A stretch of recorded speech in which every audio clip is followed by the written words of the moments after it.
Let's go back to the 19th century and let all anthropologists be black racists instead of white racists. Okay? Okay. What would they say? So, all right. Chimpanzees are humans' closest genetic relative. We just need to find similarities between chimps and white people, and that would be surefire evidence of their less evolved state. Because that's what people were saying. The blacks were still evolving, and they show a chimp, a black person, and a white person. And so that's, you can enslave black people and laws against them. It would way to justify it, because of course you're going to put yourself at the top. So now, hypothetical black racist anthropologist. Chimps and other apes. So this is a list. This is in a book that was never written. Chimps and other apes grow hair all over their bodies.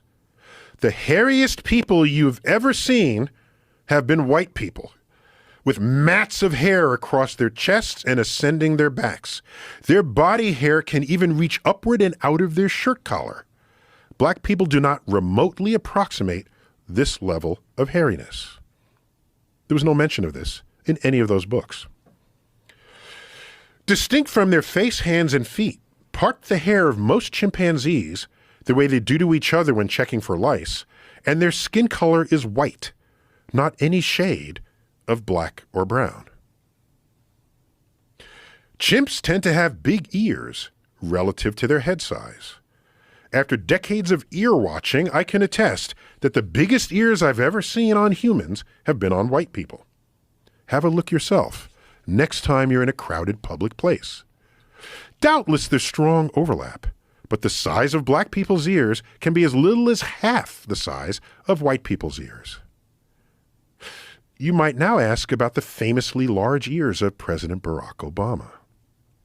But he is precisely half white, just as much white as black. So maybe his big ears come from the white half of his family. For most of the 20th century, Neanderthals were portrayed as stupid and brutish. Turns out, beginning in the 1990s, genetic research revealed that Europeans are between 1% and 3% Neanderthal. Africans, 0%. That can't be good for Europeans. Time to clean up that backward primitive image. Since then, published references to Neanderthals instead comment on what must have been their creative, artistic, inventive, and articulate ways, crafting sophisticated tools and technologies to shape their world. Look how easy it is to be racist. Let's continue. Chimpanzees invest quality family time pruning each other's hair. We've all watched them do this. Apparently, the lice they find must be tasty because whoever plucks them from the other chimp's head also eats them. Ever hear of a lice outbreak among black children? Probably not. White children are 30 times more susceptible to lice infestation than are black children.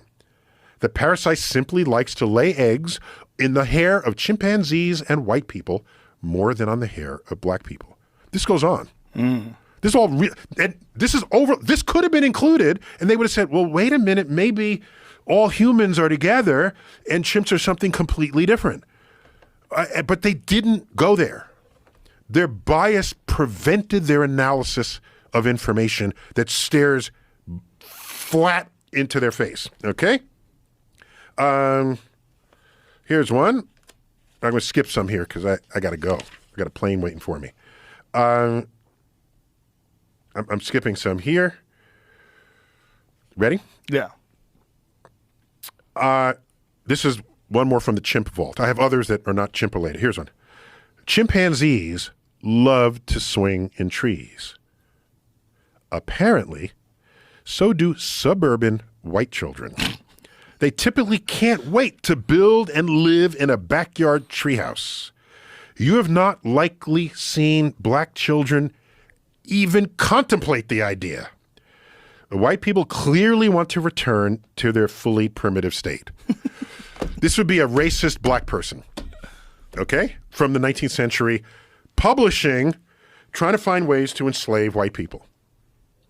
That's a cosmic perspective. That's a, look, dude, This is what we were doing as humans to each other, not recognizing authentic diversity in who and what we are, trying to separate, to say, I'm better, I make the rules, and whatever rule I'm making, I'm going to put myself at the top. And you're not going to be at the top because you're different.